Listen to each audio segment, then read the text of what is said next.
Hindi lahat ng banal ay malinis. Hindi lahat ng mayaman may puso.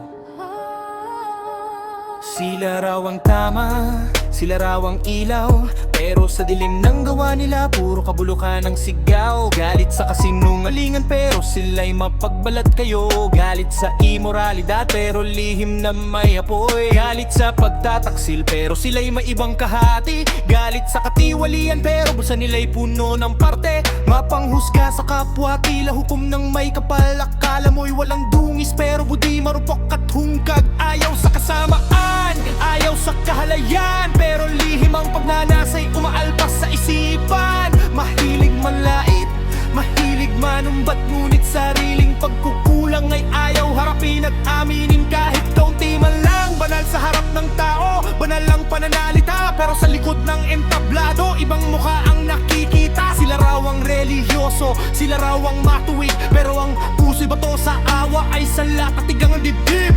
Gising! Salamin mo muna. Hindi ka Diyos. Kung ikaw ang liwanag, bakit ang paligid ay dilim?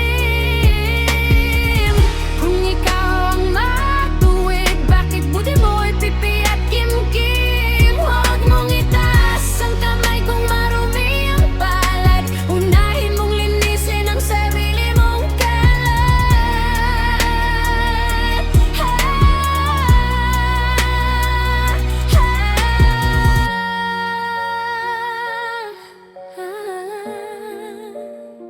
Gising, salamin mo muna. Hindi ba tula?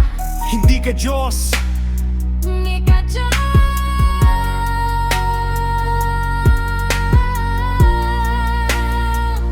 Kung ikaw ang liwanag, Kung ikaw ang liwanag, bakit ang paligid ay dilim?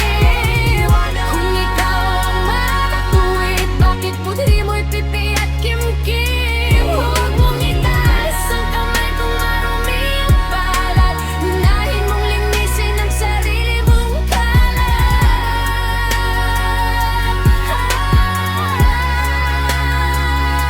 mayayamang nakaupo sa trono ng salapi, habang ang bata sa kalsada'y sa karton natutulog sa gabi. Sabi nila'y may puso raw sila sa dukhat salat. Kung may puso nga, bakit may batang giniginaw sa lansangan? At kalat ba't siyon ay parang palasyo? Mesa'y puno ng handa, habang sa ilalim ng tulay kanin ay hinahati sa lima. Isang sapatos nila'y katumbas ng isang pamilya na ilang linggo nang hindi nakatikim na maayos na ulam sa hapag kainan nila. Bingi sa sigaw ng gutom, bulag sa luha ng ina na ang yakap sa anak kay tanging panangga sa lamig at dusa. Kung kayo ang puso ng bayan, bakit walang tibok ng awa? Bakit bawat kumpas ng kamay ninyo'y may kasamang pakinabang at kwenta?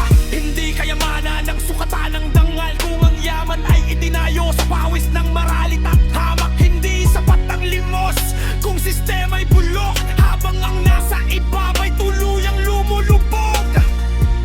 Hindi to inggit. Ito'y sigaw ng katarungan. May pakialam ka ba? Sa salamin ng katotohanan walang makapagtatago. Maskara man ay makapal, may araw ding mabubunyag ito.